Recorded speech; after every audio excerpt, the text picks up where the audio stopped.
고요한 밤, 폭우가 쏟아지는 서울 시내를 가로지르는 검은색 리무진 안에서 강미래는 노트북 화면을 응시하고 있었다. 27살의 나이에 한성그룹 총괄 이사 자리에 오른 그녀의 얼굴에는 피로와 함께 단호함이 서려 있었다.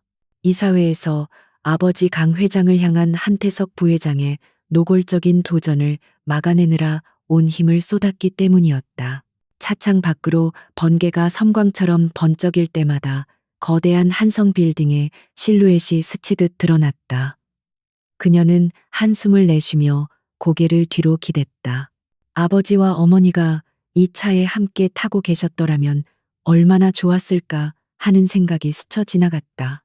오늘 밤 이사회는 그 어느 때보다도 살벌했고 그녀는 혼자서 그들의 탐욕스러운 눈빛을 상대해야 했다.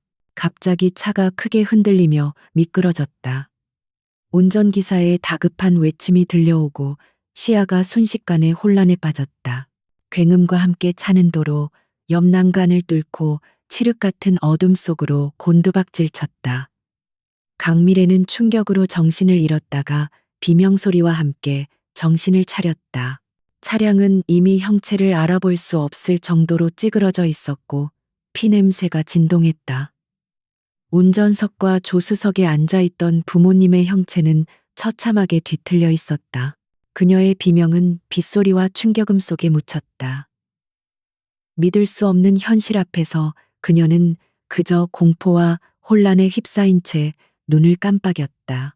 경적 소리가 멀리서 들려오는 듯했다. 의식을 잃어가는 와중에도 희미하게 들려오는 누군가의 목소리가 있었다. 차 안에 아무도 없다고 해. 완벽하게 처리했으니 서둘러 자리를 떠. 그 목소리는 분명 익숙했다. 차가 완전히 전소되고 구조대원들이 도착하기 전까지 현장을 정리하라는 듯한 내용이었다.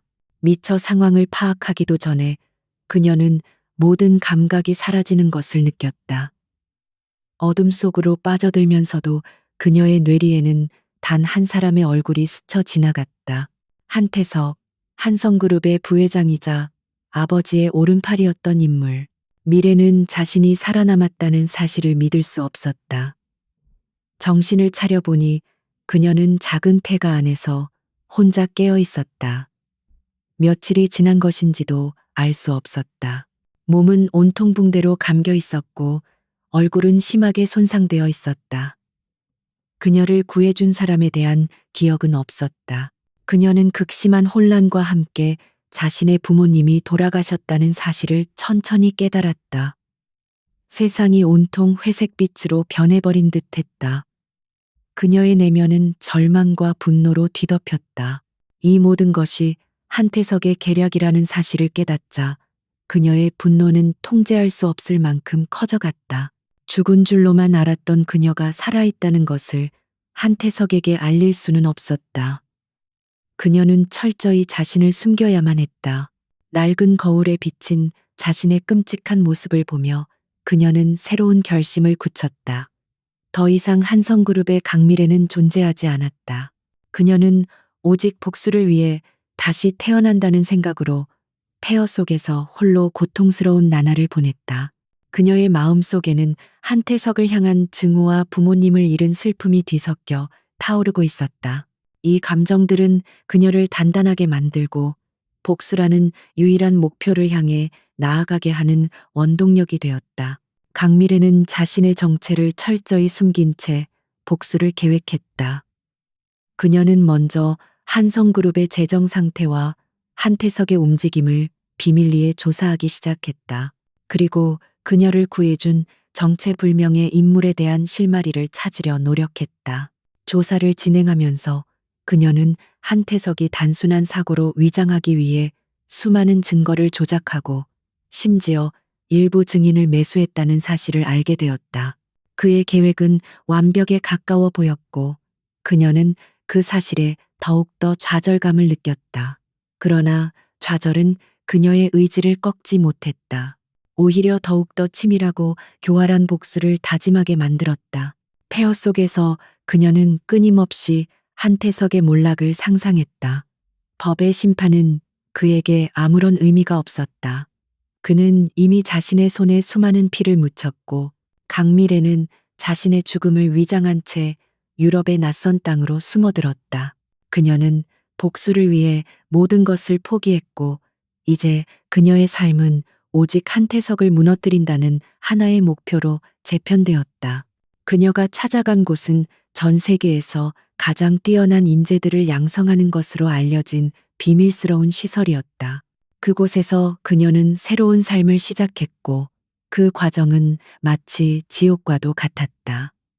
매일 새벽 그녀는 차가운 바람을 맞으며 강도 높은 체력 훈련을 시작했다. 그녀의 몸은 고통에 익숙해졌고 정신은 더욱더 단단해졌다. 그녀의 가장 첫 번째 변화는 외모였다. 정교한 성형수술을 통해 그녀는 이전의 강미래와는 완전히 다른 얼굴을 갖게 되었다. 맑고 순수해 보이던 눈빛은 차갑고 날카로운 빛으로 변했고 부드러운 인상은 냉정하고 도도한 모습으로 탈바꿈했다. 거울 속의 낯선 여자를 보며 그녀는 자신의 정체성을 서서히 지워나갔다. 새로운 이름, 윤세나. 그녀는 이제 윤세나라는 이름으로 살아가야 했다. 그러나 그녀의 심장 깊은 곳에는 여전히 강미래의 뜨거운 복수심이 타오르고 있었다. 이 복수심은 그녀를 움직이는 유일한 힘이었다. 다음 단계는 지식과 기술의 습득이었다.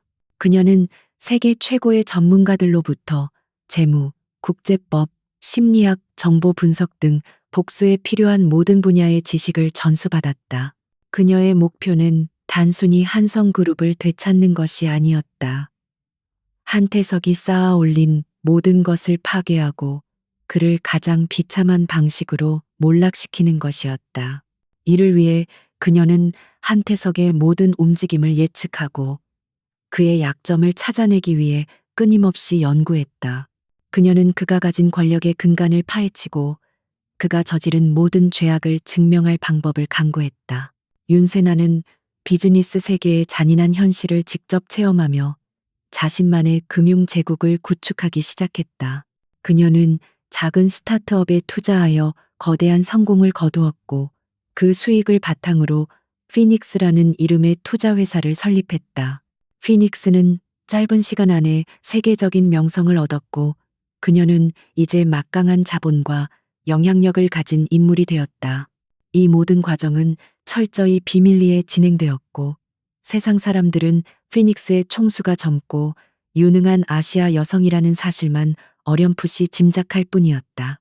그녀의 이름 윤세나는 이제 금융계의 전설이 되어가고 있었다. 그녀의 훈련은 육체적인 전투 기술로까지 확장되었다. 그녀는 권총 사격, 근접 격투, 그리고 다양한 방어 기술을 익혔다. 전문가들은 그녀의 놀라운 집중력과 냉철함에 혀를 내둘렀다. 그녀의 몸은 이제 무기나 다름없었다. 그녀는 위협적인 상황에서 자신을 보호하고 필요하다면 직접 나서서 문제를 해결할 수 있는 능력을 갖추게 되었다. 복수에는 예측 불가능한 변수가 따르기 마련이었다. 그녀는 어떤 상황에서도 흔들리지 않는 강인함을 갖추어야 했다. 그녀의 모든 훈련은 한태석과의 최후의 대결을 위한 준비였다. 3년이라는 시간 동안 그녀는 과거의 자신과 완전히 단절되었다. 친구들과의 연락은 끊겼고 세상은 그녀의 존재를 잊었다. 그녀는 고독 속에서 오직 복수만을 생각했다. 밤이면 가끔 악몽에 시달리기도 했다. 피투성이가 된 부모님의 모습과 한태석의 비열한 웃음이 반복적으로 나타났다. 잠에서 깨어날 때마다 그녀의 눈빛은 더욱 차갑고 단호해졌다. 그녀는 슬픔을 분노로 바꾸었고 그 분노를 성공의 연료로 사용했다. 그녀의 삶은 이제 복수라는 단 하나의 목적을 위해 존재했다. 이제 모든 준비가 끝났다. 그녀의 새로운 얼굴은 완벽하게 자연스러웠고 그녀의 지식과 기술은 최고 수준에 달했다. 그녀가 세운 피닉스는 이제 한성그룹에 맞설 만큼 거대한 자본력을 갖게 되었다. 그녀는 더 이상 어린 강미래가 아니었다. 그녀는 복수의 화신 윤세나였다. 복수라는 칼을 벼린 3년의 세월은 그녀에게 모든 것을 앗아갔지만 동시에 그녀에게 모든 것을 되돌려줄 힘을 주었다. 그녀의 심장은 더 이상 사랑과 희망을 품지 않았다. 오직 복수라는 단 하나의 감정만이 굳건하게 자리 잡고 있었다. 그녀는 서울로 돌아갈 비행기 티켓을 예매했다. 3년 전 그녀의 모든 것을 빼앗아갔던 그 도시로 이제 그녀가 돌아가는 것이었다. 그녀의 손에는 완벽하게 짜인 복수 계획이 들려 있었다. 첫 번째 목표는 한성그룹을 무너뜨리는 것이고 두 번째 목표는 한태석의 모든 것을 파괴하는 것이었다. 그리고 마지막 목표는 그의 심장에 복수의 칼날을 박아 넣는 것이었다. 그녀는 자신의 복수가 단순히 개인적인 복수극이 아니라는 것을 알았다. 그것은 정의를 바로 세우고 무고한 희생을 막는 일이었다. 비행기 창밖으로 보이는 구름 아래 서울의 불빛이 아득하게 빛나고 있었다. 그녀는 그 빛 속으로 뛰어들어 자신의 복수극을 시작할 준비를 마쳤다. 그녀의 가슴은 차갑고 고요했다. 복수심은 그녀의 모든 감정을 집어삼켰다. 그녀는 이제 어떤 장애물도 두려워하지 않았다. 한태석의 권력은 거대했지만 그녀는 그의 권력을 산산조각 낼 계획을 가지고 있었다. 그녀의 눈빛은 마치 사냥감을 노리는 사냥꾼처럼 날카롭게 빛났다. 그녀는 이제 자신의 힘으로 세상을 뒤엎고 정의를 실현할 것이다. 그녀의 머릿속에는 복수의 시나리오가 끊임없이 재생되었다. 한태석이 자신의 눈앞에서 무너지는 순간, 그가 그녀의 진짜 정체를 깨닫는 순간, 그리고 모든 것을 잃고 절망하는 순간들이었다. 그녀는 그 모든 순간들을 상상하며 희미한 미소를 지었다. 이제 게임은 시작되었다. 그녀는 더 이상 숨어 지내지 않을 것이다. 그녀는 세상의 모든 빛을 향해 걸어 나갈 것이다. 그녀의 귀환은 한성그룹의 종말을 가져올 것이고, 그녀는 그 파괴의 끝에서 새로운 역사를 쓸 것이다. 그녀는 자신을 기다리고 있을 한태석의 오만함을 조롱하듯이 조용히 웃었다. 그는 그녀를 결코 예상하지 못할 것이다. 이륙을 알리는 안내 방송이 들려오고 그녀는 조용히 눈을 감았다.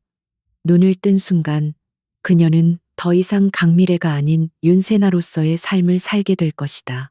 그녀의 과거는 이제 과거일 뿐이었다. 그녀의 미래는 오직 복수와 함께였다. 그녀의 가슴은 차가운 결의로 가득 차 있었고 그녀의 손은 주먹을 꽉 쥐고 있었다. 그녀는 모든 준비를 마쳤다. 한태석, 이제 내 차례다. 그녀의 복수가 곧 시작될 것이다. 이 비행기는 그녀의 복수라는 전쟁의 서막을 알리는 신호탄이었다. 서울에 도착한 윤세나의 첫걸음은 거대하고 차가운 빌딩 숲을 향했다. 3년 전 그녀의 모든 것을 앗아갔던 그 도시는 여전히 활기 넘치는 모습이었지만 그녀의 눈에는 오직 복수의 대상만이 보일 뿐이었다. 공항에서 바로 최고급 호텔 스위트룸으로 이동한 그녀는 이미 서울에 먼저 와 있던 자신의 비서팀을 소집했다. 그들의 얼굴에는 긴장감과 함께 그녀의 지시에 대한 절대적인 신뢰가 어려 있었다. 그녀는 한치의 흐트러짐도 없이 명확하고 간결한 목소리로 첫 번째 작전을 지시했다. 첫 번째 목표는 바로 한태석이 이끄는 정선그룹이었다. 다음 날 아침 대한민국 금융계는 갑작스러운 소식에 술렁였다. 글로벌 투자사 피닉스가 한국 시장 진출을 공식적으로 발표한 것이다. 그리고 그 진출의 첫 신호탄으로 정성그룹의 핵심 협력사 여러 곳에 대한 대규모 지분 매입을 동시에 진행했다. 이 소식은 순식간에 정선그룹의 주가를 흔들었고 시장에는 불안감이 감돌기 시작했다. 피닉스의 정체와 총수에 대한 궁금증이 폭발했지만 철저한 보안 속에 그 어떤 정보도 새어나오지 않았다. 윤세나는 자신의 존재를 서서히 드러내며 한태석의 심장을 조여오기 시작했다. 한태석은 아침 일찍부터 걸려오는 전화들에 신경질적으로 반응했다. 피닉스라는 듯도 보도 못한 회사가 자신의 핵심 협력사들을 흔들고 있다는 보고에 그는 분노를 감추지 못했다. 그는 즉시 비서실장에게 피닉스에 대한 모든 정보를 조사하라고 지시했다. 그의 머릿속에는 오직 하나, 자신의 사업을 방해하는 이 무례한 신생회사를 뿌리 뽑아야겠다는 생각뿐이었다. 그는 상대가 누구이든 상관없이 자신의 영역을 침범하는 자는 가차없이 짓밟아버리는 잔인한 성격의 소유자였다. 하지만 이번에는 뭔가 달랐다. 피닉스는 그가 상대했던 보통의 적들이 아니었다. 윤세나는 자신의 호텔 스위트룸에서 서울 시내가 한눈에 내려다 보이는 창가에 앉아 커피를 마시며 여유로운 미소를 짓고 있었다. 그녀의 눈앞에는 여러 개의 대형 모니터가 펼쳐져 있었고 그 모니터들에는 정선그룹의 주가 변동과 한태석의 동선이 실시간으로 표시되고 있었다. 그녀는 한태석이 자신의 움직임에 얼마나 불안해할지 충분히 예측하고 있었다. 그녀의 목표는 단순히 정선그룹의 주가를 떨어뜨리는 것이 아니었다. 한태석의 신경을 긁고 그의 자만심에 흠집을 내는 것이 첫 번째 단계였다.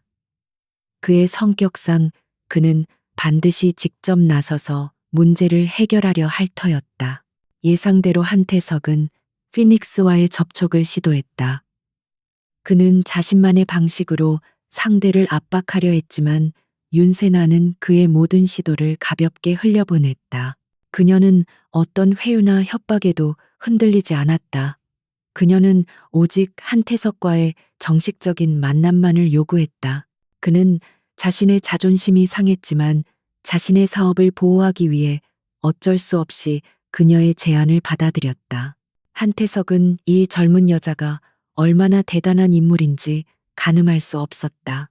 그는 그녀를 단순히 막대한 자본을 가진 신흥 부잣쯤으로만 생각했고 자신의 교활한 술수와 압도적인 권력으로 충분히 제압할 수 있으리라 믿었다. 두 사람의 만남은 정선그룹 본사 최고층 회의실에서 이루어졌다. 한태석은 위압적인 태도로 윤세나를 맞이했다.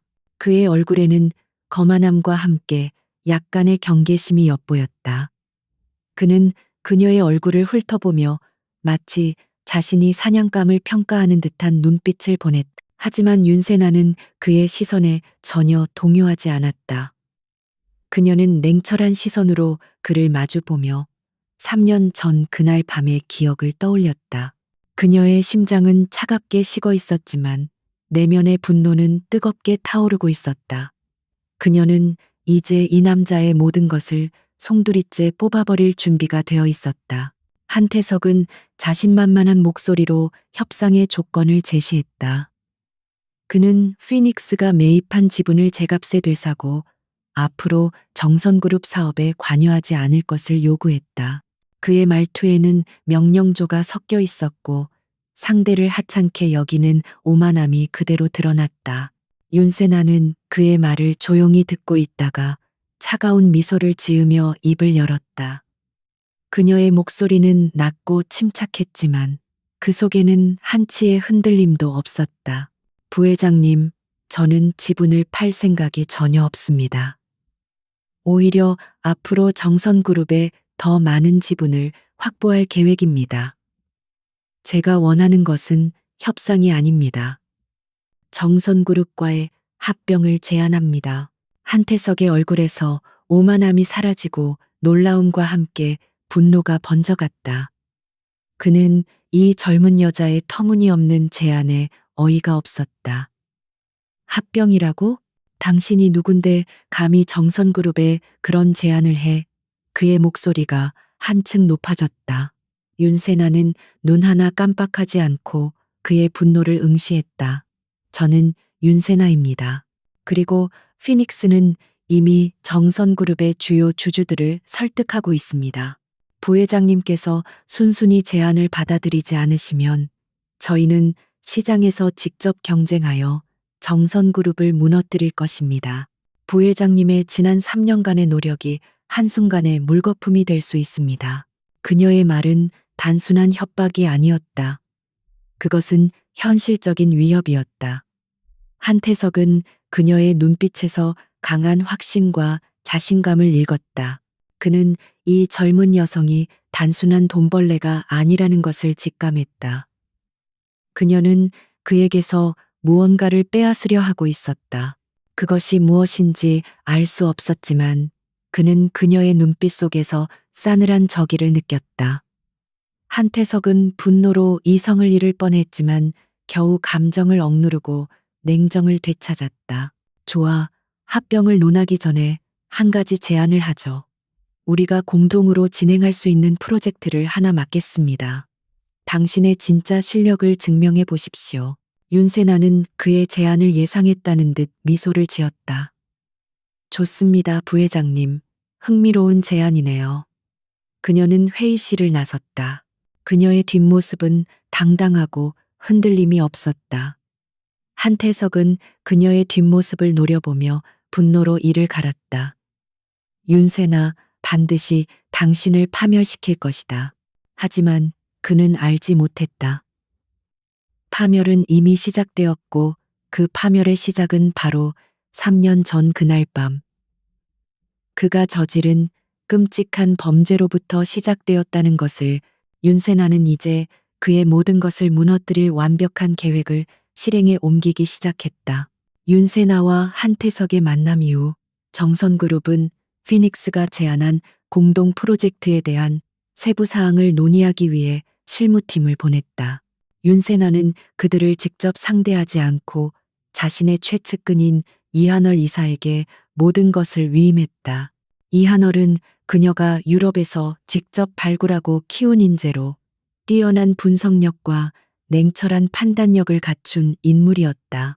이한월은 정성그룹 실무진들과의 협상 과정에서 그들의 태도와 업무 방식을 꼼꼼히 관찰했다.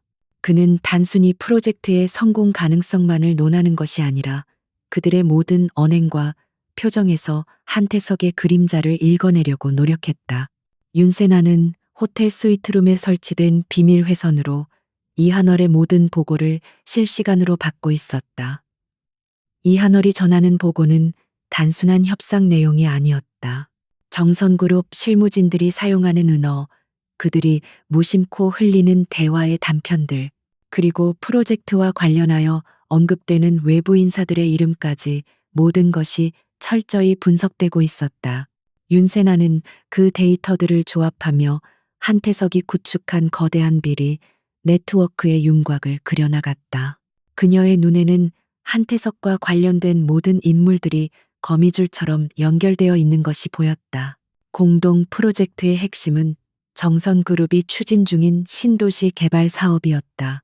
한태석은 이 프로젝트를 통해 자신의 권력을 더욱 공고히 하려고 했지만 윤세나의 정보 분석팀은 그 사업이 심각한 부패에 연루되어 있다는 사실을 밝혀냈다. 개발 지역 선정 과정에서 고위 공직자들의 특혜가 있었고 사업 자금 중 상당 부분이 불법적인 경로를 통해 흘러들어가고 있었다. 이 모든 증거는 윤세나의 손에 차곡차곡 쌓여갔다. 그녀는 증거를 확보하면서 한태석의 비리 네트워크에 얽힌 인물들의 목록을 작성하기 시작했다.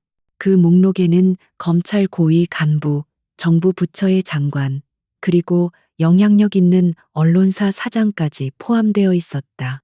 한태석은 윤세나의 능력을 시험하기 위해 일부러 복잡하고 어려운 난제들을 프로젝트에 포함시켰다. 그는 윤세나가 이 난제들을 해결하지 못하고 좌절하는 모습을 보기를 원했다. 하지만 윤세나는 그의 예상과는 달리 그가 만든 모든 함정을 역으로 이용했다. 그녀는 프로젝트의 문제를 해결하는 척하면서 그의 비리 네트워크를 하나씩 무너뜨릴 계획을 세웠다. 그녀는 이미 정선그룹의 내부 고발자와 비밀리에 접촉하고 있었고 그 고발자로부터 한태석의 비자금 내역과 부패에 대한 결정적인 증거를 확보하고 있었다. 그녀의 모든 움직임은 한태석의 예상을 뛰어넘는 것이었다. 한태석은 윤세나의 프로젝트 진행 속도와 정확성에 점차 불안감을 느끼기 시작했다. 그녀는 단순히 사업을 잘하는 것을 넘어 정선그룹 내부의 약점들을 정확히 꿰뚫고 있었다. 그의 주변에서는 그녀의 정체에 대한 온갖 소문들이 돌기 시작했다. 어떤 이들은 그녀가 과거 강미래와 관련이 있을지도 모른다고 추측했지만 대부분은 그녀의 완벽하게 변한 외모와 압도적인 능력 때문에 그저 우스갯소리로 치부했다. 그러나 한태석은 그 소문이 신경 쓰였다. 그는 윤세나의 눈빛 속에서 3년 전 강미래의 마지막 모습을 보았다고 생각했다. 그의 불안감은 점점 더 커져갔다. 윤세나는 한태석의 불안감을 감지하고 있었다. 그녀는 그가 스스로 무너지기를 기다리지 않았다. 대신 그녀는 그의 불안감을 더욱 증폭시킬 방법을 모색했다. 그녀는 익명으로 한태석의 비리 네트워크에 대한 일부 정보를 언론사에 흘리기 시작했다. 물론 결정적인 증거는 아니었다. 하지만 그 정보들은 충분히 의심을 불러일으킬 만한 것이었다. 언론들은 이 소문을 기사로 내보냈고 한태석의 이름이 사람들의 입에 오르내리기 시작했다. 그는 이 상황에 분노했지만 누가 정보를 흘렸는지 알 수 없었다. 그의 주변 사람들은 그를 배신했을 가능성에 대해 두려워하기 시작했다. 한태석은 자신의 비서실장에게 모든 언론사를 통제하라고 지시했다. 하지만 그는 윤세나의 교활한 계획을 알지 못했다. 윤세나가 흘린 정보는 단순히 언론을 이용한 것이 아니었다. 그녀는 그 정보들을 통해 한태석의 비리 네트워크에 얽힌 인물들 간의 신뢰를 무너뜨리려고 했다. 이 정보들이 공개되면서 네트워크에 속한 사람들은 서로를 의심하기 시작했다. 한태석은 자신이 쌓아올린 견고한 왕국이 서서히 흔들리고 있다는 것을 느끼기 시작했다. 그는 자신의 통제력 상실에 대한 극심한 두려움을 느끼기 시작했다. 윤세나는 이제 한태석이 자신의 복수극의 첫 번째 희생양이 될 준비가 되었다고 판단했다. 그녀는 이한월에게 마지막 지시를 내렸다. 이제 정선그룹 실무팀과의 모든 협상을 중단하세요. 그리고 그들에게 전하세요. 우리는 더 이상 공동 프로젝트에 참여하지 않겠다고요. 이한월은 그녀의 뜻을 이해하고 곧바로 실행에 옮겼다. 한태석은 윤세나의 갑작스러운 태도, 변화에 경악했다. 그는 그녀가 자신을 가지고 놀았다는 사실을 깨달았다. 그의 자존심은 짓밟였고 그는 복수의 칼날을 갈기 시작했다. 윤세나가 공동 프로젝트 참여를 일방적으로 철회하자 한태석의 분노는 극에 달했다. 그는 윤세나가 자신을 조롱했다고 생각했고 이 오만한 신생 회사를 반드시 짓밟아버리겠다고 다짐했다. 그는 즉시 자신의 언론 네트워크를 동원하여 피닉스와 윤세나에 대한 대대적인 공격을 시작했다. 온갖 악의적인 소문들이 언론을 통해 퍼져나갔다. 피닉스가 불법 자금으로 설립된 회사라는 의혹, 윤세나가 정체를 숨기고 있는 범죄자라는 근거 없는 루머들이었다. 한태석은 이 모든 공격이 윤세나의 심리를 흔들 것이라고 확신했다. 그와 동시에 한태석은 금융시장을 통해 피닉스에 대한 공격을 감행했다. 그는 정선그룹과 관련된 모든 금융기관에 압력을 넣어 피닉스와의 거래를 끊도록 유도했다. 또한 그는 자신이 소유한 페이퍼 컴퍼니들을 통해 피닉스의 주식에 대한 공매도 물량을 대량으로 쏟아냈다. 이는 피닉스의 주가를 폭락시켜 윤세나의 자금력을 소진시키려는 의도였다. 한태석은 자신이 쌓아올린 견고한 권력 앞에서 윤세나가 무릎 꿇는 모습을 보게 될 것이라고 믿어 의심치 않았다. 그는 자신의 승리를 확신하며 비열한 미소를 지었다. 하지만 윤세나는 한태석의 모든 행동을 이미 예측하고 있었다. 그녀는 한태석의 공격이 시작되자마자 이한월에게 차분하게 지시를 내렸다. 모든 소문에 대한 반박 기사를 준비하고 동시에 우리가 확보한 정선그룹의 비리 증거들을 담은 파일을 언론에 배포하세요. 시점은 내가 기자회견을 시작하는 순간입니다. 이한월은 그녀의 냉철한 지시에 감탄하며 즉시 움직였다. 윤세나는 한태석의 공격을 역이용하여 자신의 복수극을 대중의 눈앞에서 펼칠 계획이었다. 그녀는 한태석이 자신의 모든 것을 걸고 공격할 것을 알고 있었다. 다음 날 오후 윤세나는 서울의 한 대형 컨벤션홀에서 기자회견을 열었다. 수많은 취재진들이 그녀의 앞에 모여들었다. 모두들 피닉스를 둘러싼 소문에 대한 그녀의 해명을 듣기 위해 모인 것이었다. 하지만 윤세나는 해명 대신 미리 준비한 발표 자료를 스크린에 띄웠다. 그 자료에는 정선그룹의 신도시 개발 사업과 관련된 불법 자금 흐름에 대한 상세한 내용이 담겨 있었다. 그리고 그 자금들이 한태석과 그의 측근들에게 흘러들어간 정황들이 드러나 있었다. 모든 취재진들은 충격에 휩싸였다.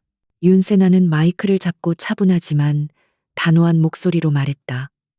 최근 저희 피닉스와 저에 대한 악의적인 소문들이 유포되고 있습니다.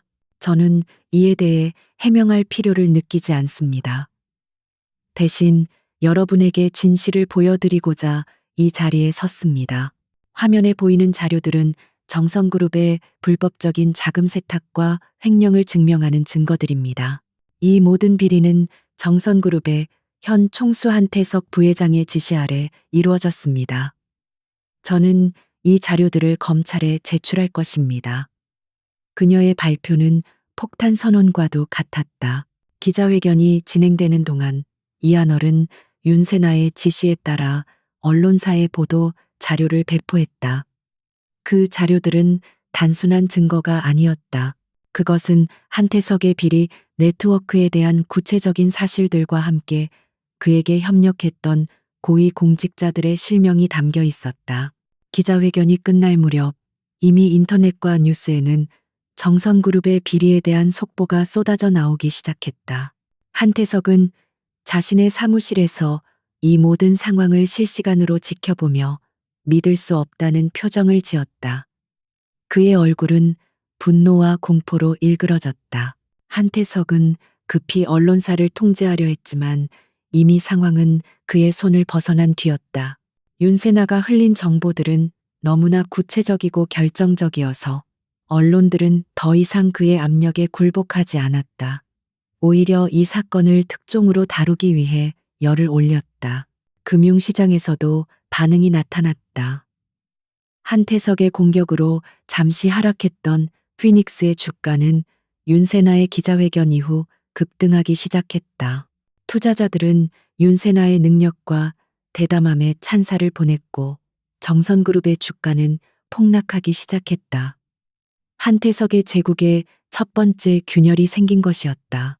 그날 밤 한태석은 술에 취해 자신의 사무실 소파에 몸을 던졌다. 그는 윤세나라는 이름이 얼마나 위험한 존재인지 뒤늦게 깨달았다. 그녀는 단순히 돈 많은 투자자가 아니었다. 그녀는 그에게 복수를 하기 위해 모든 것을 준비한 무서운 적이었다. 그는 그녀의 진짜 정체가 무엇인지 궁금했지만 그의 머릿속에는 오직 분노와 함께 그녀를 제거해야겠다는 생각만이 가득했다. 그의 오만함은 이제 광기에 가까운 복수심으로 변질되었다. 그는 윤세나를 파멸시키기 위해 더 거칠고 비열한 방법을 동원하기 시작했다. 윤세나는 한태석의 반응을 예측하며 조용히 다음 단계를 준비했다. 그녀는 기자회견으로 그를 코너로 몰았지만 그것은 단지 시작에 불과했다. 그녀의 진짜 복수극은 이제부터 시작이었다. 그녀는 한태석이 자신의 정체를 의심하고 있다는 것을 알고 있었고 그것을 역이용하여 그의 심리를 더욱 흔들 계획이었다. 한태석은 이제 벼랑 끝에 몰린 짐승처럼 날뛰기 시작할 것이다. 그녀는 그가 스스로 파멸의 길을 걷도록 유도할 것이었다. 그녀의 복수는 단순히 그를 감옥에 보내는 것이 아니었다. 그것은 그의 영혼을 파괴하는 것이었다. 한태석의 언론 공격과 금융 압박이 실패로 돌아가자 윤세나는 이제 그의 핵심 권력 내부로 파고들기로 결정했다. 그녀의 다음 목표는 김지훈이었다. 그는 현재 정선그룹의 법무팀장으로 3년 전까지만 해도 강미래의 아버지인 강 회장을 가장 가까이서 보좌하던 인물이었다. 그는 강직하고 정의로운 성품으로 정평이나 있었지만 한태석의 협박과 회유로 인해 지금은 그의 꼭두각시처럼 움직이고 있었다. 윤세나는 그를 한태석의 소나귀에서 빼내어 자신의 아군으로 만들어야 했다. 윤세나는 김지훈의 모든 것을 조사했다. 그의 가족 관계, 재정 상태, 그리고 그가 한태석에게 협박당하고 있다는 사실까지 모두 파악했다. 한태석은 김지훈의 여동생이 관련된 불미스러운 사건을 빌미로 그를 꼼짝 못하게 만들고 있었다. 윤세나는 김지훈이 정의를 포기할 인물이 아니라는 것을 알았고 그의 양심에 호소하는 것이 가장 효과적인 방법이라고 판단했다. 그녀는 그에게 접근하기 위해 이한어를 통해 은밀한 만남을 제안했다. 김지훈은 낯선 사람의 만남 제안에 의심을 품었지만 호기심을 이기지 못하고 제안을 수락했다. 약속 장소에 나타난 윤세나는 김지훈의 예상과는 완전히 다른 모습이었다. 그는 그녀에게서 어떤 악의도 느낄 수 없었고 오히려 그녀의 눈빛 속에서 묘한 신뢰감을 발견했다. 윤세나는 김지훈의 경계심을 해제시키기 위해 먼저 말문을 열었다. 김지훈 변호사님, 저는 당신이 한태석의 소나기에 묶여 있다는 것을 알고 있습니다. 그리고 그가 당신의 여동생을 협박하고 있다는 것도요. 그녀의 직설적인 발언에 김지훈의 얼굴은 굳어졌다. 그는 그녀가 누구인지, 왜 자신에게 이런 말을 하는지 알 수 없었다. 윤세나는 김지훈의 흔들리는 눈빛을 읽고 준비한 서류 봉투를 그에게 건넸다. 이 서류들을 확인해 보세요. 이 안에는 한태석이 당신의 여동생 사건을 조작했다는 증거, 그리고 당신이 그의 비리에 연루되도록 유도한 모든 정황들이 담겨 있습니다. 김지훈은 떨리는 손으로 서류를 열었다. 그 안에는 그가 알지 못했던 한태석의 치밀한 계략들이 고스란히 담겨 있었다. 그는 자신이 한태석의 더러운 음모에 이용당하고 있었다는 사실을 깨닫고 충격에 빠졌다. 그는 한때 자신이 충성을 바쳤던 강 회장의 딸 강미래를 떠올리며 괴로워했다. 윤세나는 서류를 확인하고 멍하니 앉아 있는 김지훈을 보며 조용히 말했다. 한태석은 당신을 이용하고 버릴 겁니다. 당신이 이 안에 있는 증거들을 가지고 검찰에 가봤자 그는 이미 모든 것을 조작해 놓았을 겁니다. 당신은 그의 덫에 걸려들었습니다. 그녀의 말에 김지훈은 절망적인 표정을 지었다. 그는 정의를 외치며 살아왔지만 현실의 거대한 벽 앞에서 무력감을 느꼈다. 그는 이제 어떻게 해야 할지 알 수 없었다. 정의와 가족 사이에서 그는 잔혹한 선택의 기로에 서게 된 것이다. 윤세나는 그의 고통스러운 눈빛을 응시하며 마지막 카드를 꺼내 들었다. 저와 함께 하세요, 변호사님. 저에게는 한태석의 모든 것을 무너뜨릴 힘이 있습니다. 당신의 양심에 묻지 않을 겁니다. 다만 저와 함께 한태석을 무너뜨리고 당신의 여동생을 구하세요. 당신의 가족을 지키기 위한 최선의 방법은 그를 무너뜨리는 것뿐입니다. 그녀의 제안은 김지훈에게 한 줄기 빛과 같았다. 그는 그녀의 손을 잡고 싶었지만 그녀를 믿을 수 있을지 확신이 서지 않았다. 그녀는 누구인지, 왜 자신을 돕는지 알 수 없었다. 김지훈은 용기를 내어 그녀에게 물었다. 당신은 누구입니까? 왜 저를 돕고 한태석을 무너뜨리려 합니까? 윤세나는 잠시 침묵하다가 그의 눈을 똑바로 보며 말했다. 저는 한태석에게 모든 것을 잃었습니다. 그는 저의 부모님을 죽였습니다. 그녀의 목소리에는 깊은 슬픔과 함께 뜨거운 분노가 서려 있었다. 김지훈은 그녀의 눈빛 속에서 3년 전 세상을 떠난 강미래의 모습을 떠올렸다. 그는 더 이상 아무것도 묻지 않았다. 그는 그녀의 손을 잡고 그녀와 함께 한태석을 무너뜨리기로 결심했다. 그의 얼굴에는 더 이상 절망이 아닌 결의가 서려 있었다. 김지훈은 이제 윤세나의 비밀스러운 동맹이 되었다.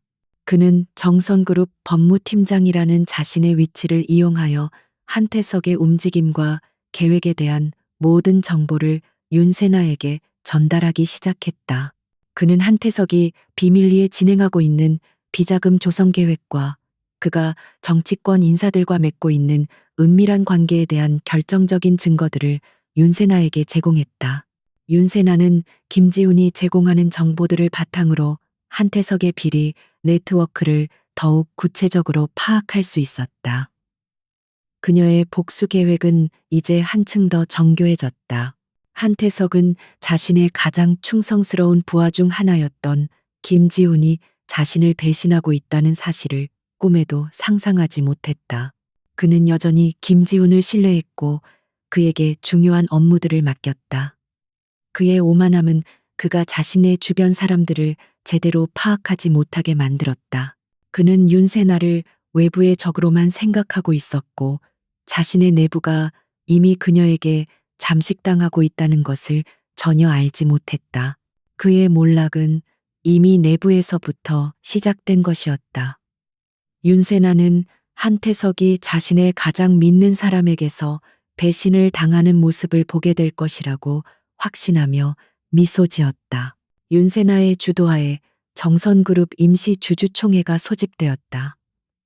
한태석은 이사회와 자신의 측근들을 동원해 주총을 무산시키려 했지만 이미 피닉스가 확보한 지분과 그의 비리 의혹의 불안감을 느낀 다른 주주들의 참여로 주총은 예정대로 열리게 되었다.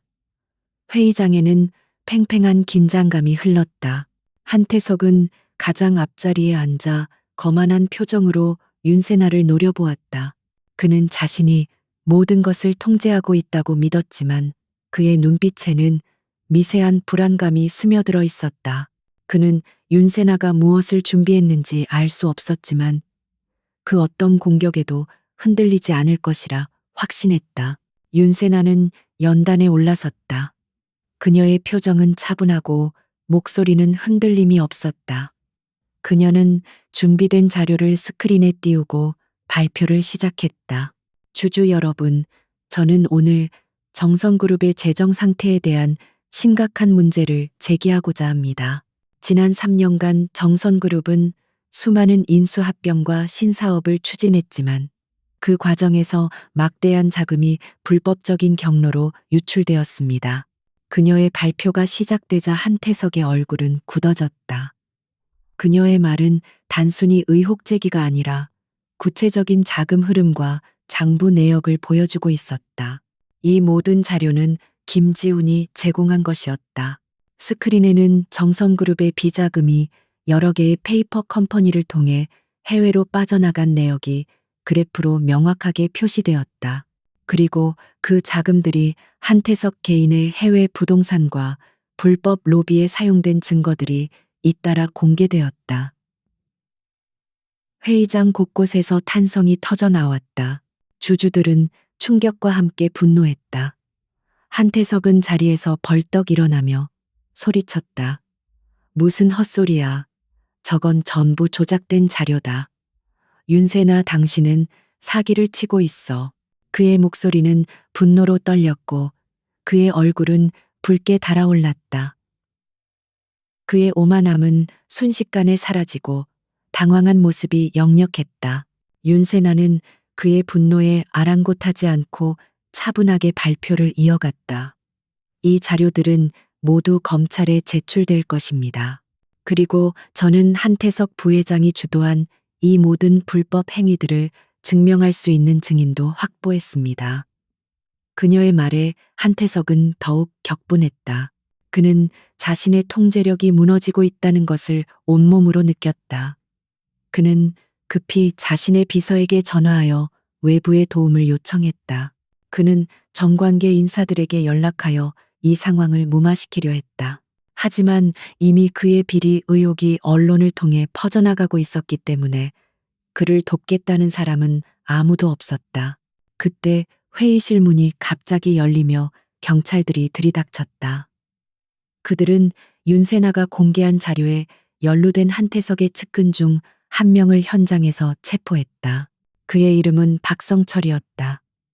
그는 정선그룹의 재무이사로 한태석의 비자금을 관리하는 핵심 인물이었다. 박성철은 체포되는 순간에도 한태석을 보며 도움을 요청하는 듯한 눈빛을 보냈다. 하지만 한태석은 그를 외면했다. 그의 얼굴에는 박성철에 대한 실망감과 함께 자신의 몰락이 시작되었다는 것을 깨달은 절망감이 뒤섞여 있었다. 그는 이제 자신이 벼랑 끝에 몰렸다는 것을 깨달았다. 주주총회는 아수라장이 되었다. 주주들은 한태석에게 분노를 쏟아냈고 그의 사임을 요구했다. 한태석은 자신의 변호사를 통해 어떻게든 상황을 수습하려 했지만 그의 권위는 이미 바닥에 떨어져 있었다. 그는 이제 더 이상 정성그룹의 절대적인 권력자가 아니었다. 그는 자신의 손으로 쌓아 올린 모든 것이 한순간에 무너지고 있다는 것을 뼈저리게 느꼈다. 그는 윤세나를 향해 섬뜩한 눈빛을 보냈다. 그의 눈에는 증오와 함께 감당할 수 없는 공포가 가득했다. 그는 이 모든 것이 윤세나의 복수라는 것을 직감했다. 회의실을 나선 한태석은 기자들의 질문 공세에 시달려야 했다. 그는 아무 말도 하지 않고 거친 숨을 몰아쉬며 자신의 차량에 몸을 실었다. 그는 윤세나라는 존재를 얕잡아 본 자신의 오만함을 후회했다. 그는 그녀가 가진 진짜 힘이 단순히 자본력에 있는 것이 아니라 모든 것을 꿰뚫어 보는 치밀한 전략과 냉철함에 있다는 것을 이제야 깨달았다. 그의 권력은 흔들렸고 그의 네트워크는 무너지고 있었다. 그는 이제 더 이상 숨을 곳이 없었다. 그는 자신의 목을 조여오는 윤세나의 손길을 느꼈다. 윤세나는 모든 것이 계획대로 진행되고 있음에 만족했다. 그녀는 한태석의 얼굴에 번져가는 절망을 보며 희미한 미소를 지었다. 그녀의 복수는 이제 시작에 불과했다. 그녀는 그를 감옥에 보내는 것만으로는 만족할 수 없었다. 그녀는 그가 모든 것을 잃고 자신의 죄를 뼈저리게 후회하며 비참하게 몰락하는 것을 보고 싶었다. 그녀는 김지훈에게 감사의 인사를 전했다. 김지훈은 그녀의 성공적인 복수를 보며 안도했다. 그는 이제 자신의 가족을 지킬 수 있다는 희망을 품게 되었다. 이날 주주총회는 대한민국 경제사의 길이 남을 사건이 되었다. 거대 기업의 총수가 공개적으로 자신의 비리를 폭로당하고 핵심 측근이 체포되는 충격적인 사건이었기 때문이다. 한태석의 제국은 흔들렸고 그는 이제 스스로의 파멸을 향해 질주하고 있었다. 윤세나는 그의 파멸을 더욱 가속화할 다음 단계의 계획을 준비했다. 그녀는 이제 한태석과의 최후의 대결을 위해 모든 것을 준비해야 했다. 그녀의 복수극은 이제 클라이맥스로 향하고 있었다. 한태석은 주주총회에서의 공개적인 망신과 측근의 체포로 이성을 잃기 시작했다. 그는 모든 것을 잃을 위기에 처하자 광기에 가까운 분노를 드러냈다. 그는 더 이상 이성적인 판단을 하지 않았다. 그의 눈에는 오직 윤세나를 제거해야 한다는 생각만이 가득했다. 그는 자신이 가진 모든 권력과 인맥을 동원하여 윤세나를 향한 암살 계획을 세웠다. 그는 자신의 손에 피를 묻히는 것을 두려워하지 않았다. 그에게는 오직 복수만이 중요했다. 그는 윤세나를 죽임으로써 자신의 모든 실패를 만회하려 했다. 윤세나는 자신의 호텔 스위트룸에서 다음 계획을 구상하고 있었다. 그녀는 한태석이 어떤 식으로든 자신을 공격해올 것을 예상하고 있었다. 하지만 그녀는 그의 공격이 이렇게 빠르고 직접적일 줄은 몰랐다. 밤늦게까지 일을 마치고 잠시 휴식을 취하려던 찰나 그녀의 방에 침입자가 있다는 것을 직감적으로 느꼈다. 훈련을 통해 단련된 그녀의 육감은 그녀에게 위험을 경고하고 있었다. 그녀는 소파에서 몸을 일으키자마자 거울에 비친 자신의 뒷모습을 보았다. 거울 속에는 복면을 쓴 남자가 칼을 들고 서 있었다. 윤세나는 본능적으로 몸을 피했고 칼날은 그녀의 옆을 스치고 지나갔다. 그녀는 재빠르게 몸을 돌려 침입자와 마주섰다. 침입자는 그녀의 예상보다 훨씬 전문적인 킬러였다. 그는 민첩하게 그녀를 공격했고 그녀는 그와의 격투를 시작했다. 호텔 스위트룸은 순식간에 난장판이 되었다. 그녀는 침착하게 그의 공격을 피하고 훈련받은 대로 반격했다. 그녀는 그와의 격투를 통해 자신의 몸이 무기가 되었다는 것을 다시 한번 깨달았다. 그녀의 모든 동작은 군더더기 없이 정확하고 효율적이었다. 격렬한 격투 끝에 윤세나는 간신히 침입자를 제압했다. 그녀는 그의 가면을 벗겼다. 그의 얼굴에는 어떤 감정도 없었다. 그는 그저 돈을 받고 움직이는 전문 킬러였다. 윤세나는 그를 보며 소름이 돋았다. 한태석의 복수심은 이제 살인이라는 극단적인 방법으로까지 번져갔다. 그녀는 침입자에게 한태석에 대한 정보를 캐내려 했지만 그는 그녀의 질문에 대답하지 않았다. 그는 자신의 혀를 깨물었고 거품을 물고 쓰러졌다. 그의 몸속에는 독이 퍼져 있었고 그는 즉시 사망했다. 한태석은 자신의 모든 흔적을 지우기 위해 모든 것을 완벽하게 계획했던 것이다. 침입자의 시신을 보며 윤세나는 3년 전 그날 밤을 떠올렸다.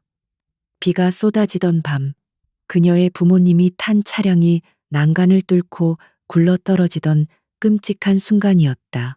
그때의 공포와 절망이 다시 그녀를 덮쳐왔다. 그녀는 그때의 자신이 아무것도 할 수 없었던 무력감을 다시 한번 느꼈다. 그녀는 자신의 복수가 아직 끝나지 않았음을 깨달았다. 한태석은 그녀가 모든 것을 잃었던 그날의 기억을 다시 그녀에게 상기시켰다. 그녀의 눈에서는 뜨거운 눈물이 흘러내렸다. 그녀는 슬픔과 분노로 온몸을 떨었다. 윤세나는 자신의 복수가 단순히 한태석의 재산을 빼앗고 그를 감옥에 보내는 것으로 끝나서는 안 된다고 생각했다. 그는 그녀의 부모님을 잔혹하게 살해했다. 그는 그녀의 모든 것을 파괴했다. 그녀는 그에게 똑같은 고통을 되갚아 주어야 했다. 그녀의 복수심은 이제 단순한 정의 실현을 넘어선 것이었다. 그것은 피로 물든 복수였다. 그녀는 한태석이 자신의 죄에 대한 대가를 치르고 자신이 저지른 모든 악행을 후회하게 만들어야 했다. 그녀는 이제 더 이상 망설이지 않을 것이다. 윤세나는 이한월에게 연락하여 모든 것을 정리하라고 지시했다. 그녀는 이제 법의 테두리 안에서 움직이는 것을 멈추기로 했다. 그녀는 한태석을 직접 상대하기로 했다. 그녀는 그의 모든 것을 파괴하고 그가 숨기고 있는 가장 중요한 비밀을 찾아내기로 했다. 그녀는 한태석이 자신의 모든 것을 잃고 자신의 비참한 최후를 직면하는 순간을 보게 될 것이다. 그녀의 심장은 차가운 얼음처럼 굳어 있었다. 그녀는 이제 어떤 감정도 느끼지 않았다. 그녀는 오직 복수라는 단 하나의 목적을 향해 나아가고 있었다. 그녀는 한태석의 모든 것을 파괴하기 위해 다음 단계를 준비했다. 그녀는 김지훈에게 한태석의 비밀 서재와 비자금 창고에 대한 정보를 요청했다. 그녀는 그곳에 한태석의 모든 죄악이 담겨 있을 것이라고 확신했다. 그녀는 혼자서 그곳에 잠입하여 모든 증거를 확보하고 그를 세상의 모든 빛으로부터 고립시킬 계획을 세웠다. 그녀의 계획은 위험했지만 그녀는 더 이상 두려워하지 않았다. 그녀는 자신의 목숨을 걸고라도 한태석을 파멸시킬 것이었다. 그녀의 복수극은 이제 최후의 결점만을 남겨두고 있었다. 윤세나는 김지훈이 제공한 정보를 토대로 한태석의 비밀 서재가 있는 정성그룹 본사 최고층으로 향했다. 그녀는 경비 시스템을 우회하고 수많은 감시 카메라를 무력화시키는 데 성공했다. 3년 전 그녀가 습득한 모든 기술과 지식이 이제 빛을 발하고 있었다. 그녀의 움직임은 그림자처럼 조용하고 빨랐다. 그녀는 아무도 없는 복도를 지나 한태석의 서재문 앞에 섰다. 그녀의 심장은 고요했지만 그녀의 손은 이미 복수라는 칼을 움켜쥐고 있었다. 그녀는 마지막 관문을 열고 어둠 속으로 발을 디뎠다. 서재 안은 한태석의 오만함을 드러내는 듯 화려하고 웅장했다. 윤세나는 김지훈이 알려준 대로 서재의 비밀 공간을 찾기 시작했다. 그녀는 책꽂이에 특정 책을 조작하여 숨겨진 문을 열었고 그 안에는 거대한 서버실과 금고가 나타났다. 그녀는 능숙하게 금고의 비밀번호를 해제하고 그 안에 보관되어 있던 외장 하드디스크를 꺼냈다. 그 하드디스크 안에는 한태석이 자신의 모든 범죄를 기록해둔 음성 파일이 담겨 있었다. 그녀는 그 증거를 확보하고 서둘러 자리를 떠나려 했다. 그때였다. 누구냐 하는 목소리가 어둠 속에서 들려왔다. 한태석이었다. 그는 예상치 못한 상황에 놀란 듯 보였다. 윤세나는 잠시 멈춰섰다. 그녀는 그의 목소리에서 3년 전 그날 밤 그녀의 부모님을 죽이라고 지시하던 그 목소리를 들었다. 그녀의 심장 깊은 곳에서 차가운 분노가 치밀어 올랐다. 그녀는 더 이상 숨을 필요가 없다고 생각했다. 그녀는 몸을 돌려 한태석과 마주 섰다. 한태석은 그녀의 얼굴을 보더니 미간을 찌푸렸다. 그는 그녀의 얼굴을 본 적이 없었다. 그는 그녀의 정체를 알지 못했다. 당신이 윤세나인가? 감히 내게 도전할 줄이야. 한태석은 여전히 오만한 태도를 잃지 않았다. 그는 그녀를 단순히 돈 많은 여성으로 치부하고 있었다. 하지만 윤세나는 그의 말을 무시하고 조용히 말했다. 한태석 씨, 당신이 가장 두려워하는 것을 오늘 밤에 보여드리죠. 그녀는 자신의 외장 하드디스크를 흔들어 보였다. 한태석의 얼굴에서 오만함이 사라지고 불안감이 번져갔다. 그는 그녀가 자신의 가장 중요한 비밀을 손에 넣었다는 것을 직감했다.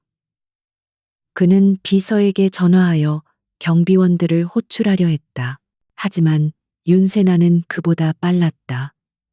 그녀는 그의 손에 들린 휴대폰을 쳐서 떨어뜨리고 그에게 달려들었다. 한태석은 그녀의 공격에 당황하며 뒷걸음질 쳤다.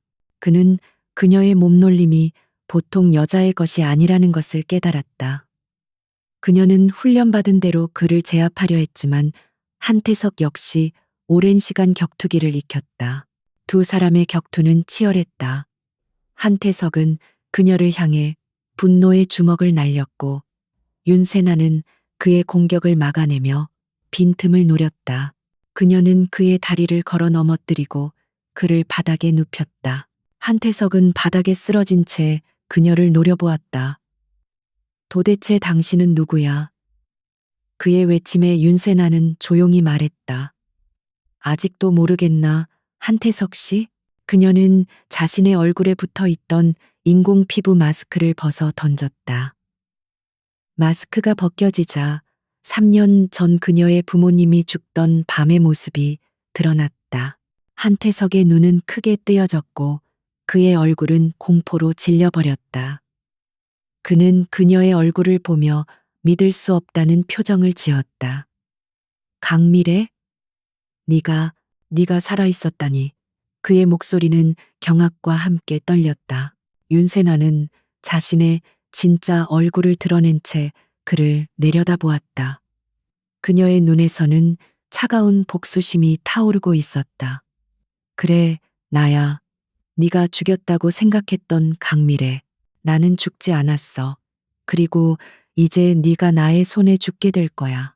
그녀의 목소리는 차분했지만 그 속에는 한태석을 향한 끝없는 증오가 담겨 있었다. 한태석은 공포에 질려 바닥을 기었다. 그는 자신이 저지른 끔찍한 범죄에 대한 대가를 치러야 한다는 것을 깨달았다. 그는 자신의 모든 것을 잃게 될 것이라는 것을 직감했다. 그때 복도에서 경비원들의 발소리가 들려왔다. 한태석은 마지막 남은 힘을 쥐어짜 윤세나에게 달려들었다. 그는 그녀를 제압하고 외장 하드디스크를 빼앗으려 했다. 하지만 윤세나는 그의 모든 공격을 막아내고 그에게 반격을 가했다. 그녀는 그를 다시 바닥에 쓰러뜨리고 그의 목을 움켜쥐었다. 이제 끝이야. 네가 나에게 모든 것을 빼앗았듯이 나도 너에게 모든 것을 빼앗을 것이다. 그녀의 말에 한태석은 절망적인 눈빛으로 그녀를 바라보았다. 그는 자신의 비참한 최후를 직면하고 있었다. 한태석은 윤세나에게 목이 졸린 채 바닥에 쓰러져 있었다. 경비원들의 발소리가 점점 가까워져 오고 있었다. 윤세나는 그의 목을 움켜쥔 손에 힘을 주었다. 네가 빼앗아간 모든 것을 돌려받을 시간이야. 그녀의 말에 한태석은 공포에 질린 눈으로 그녀를 바라보았다. 그는 자신의 비참한 최후를 직감했다. 그러나 그의 오만함은 마지막 순간까지 그를 포기하지 않게 만들었다. 그는 필사적으로 몸부림쳤다. 그는 윤세나의 손을 뿌리치고 벌떡 일어섰다. 경비, 여기다. 그는 온 힘을 다해 소리쳤다. 한태석은 비밀 서재의 비상구를 향해 내달렸다. 윤세나는 그를 놓치지 않았다. 그녀는 그의 뒤를 쫓았다. 좁은 복도를 가로지르는 두 사람의 추격전은 격렬했다. 한태석은 그의 비대한 몸을 움직이며 필사적으로 도망쳤고 윤세나는 그의 뒤를 바싹 따라붙었다. 그녀의 모든 움직임은 한태석보다 훨씬 민첩하고 빨랐다. 그녀는 그를 놓아줄 생각이 전혀 없었다. 그녀는 그를 끝까지 추격하여 그에게 최후의 심판을 내릴 것이었다. 그녀의 눈빛에는 뜨거운 복수심이 타오르고 있었다. 두 사람은 비상구를 통해 건물 옥상으로 향했다.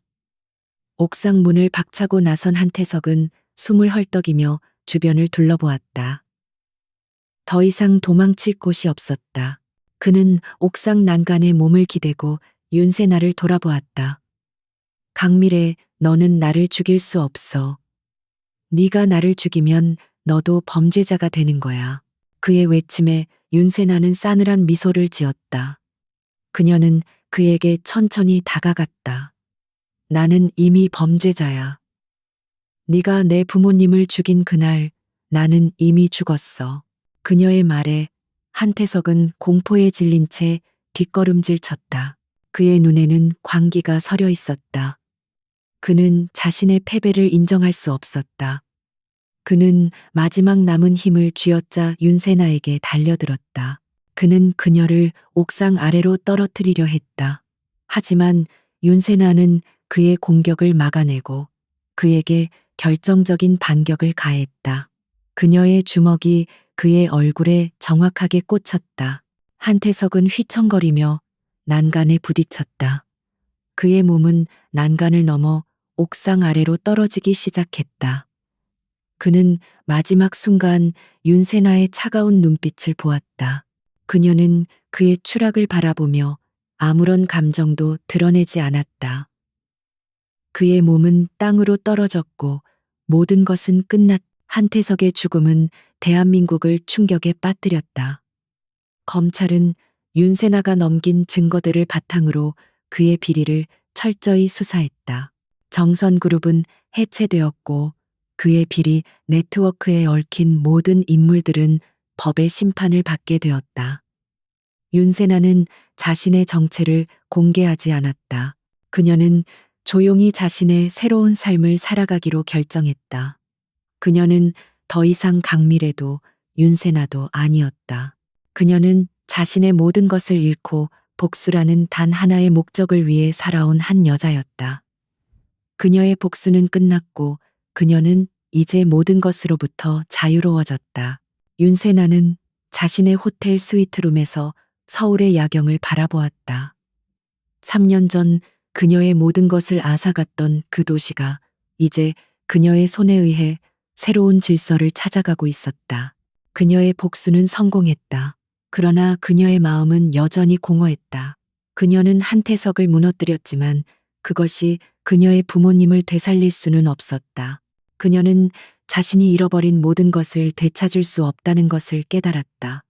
그녀의 복수는 그녀에게 자유를 주었지만 동시에 그녀에게 영원한 고독을 남겼다.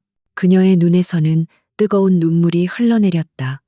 그것은 슬픔의 눈물이었지만 동시에 해방의 눈물이기도 했다. 김지우는 윤세나를 찾아와 그녀에게 감사 인사를 전했다. 그는 그녀 덕분에 자신의 가족을 지킬 수 있었다.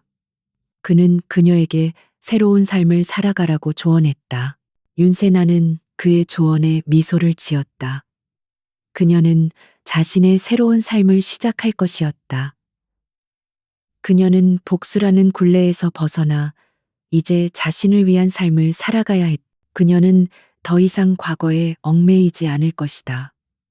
그녀는 새로운 희망을 품고 미래를 향해 나아갈 것이다. 그녀의 이야기는 이제 끝났지만 그녀의 삶은 이제 시작이었다. 윤세나는 자신의 모든 것을 정리했다. 그녀는 피닉스의 총수자리에서 물러났고 모든 재산을 사회에 환원하기로 결정했다.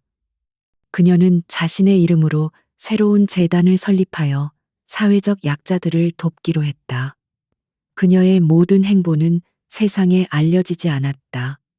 그녀는 익명의 기부자로 남기로 했다. 그녀는 더 이상 세상의 빛을 원하지 않았다. 그녀는 그림자 속에서 자신의 모든 것을 조용히 실천하기로 했다. 그녀의 삶은 이제 타인을 위한 삶이 될 것이었다. 그녀의 복수는 끝났지만 그녀의 정의는 이제 시작이었다.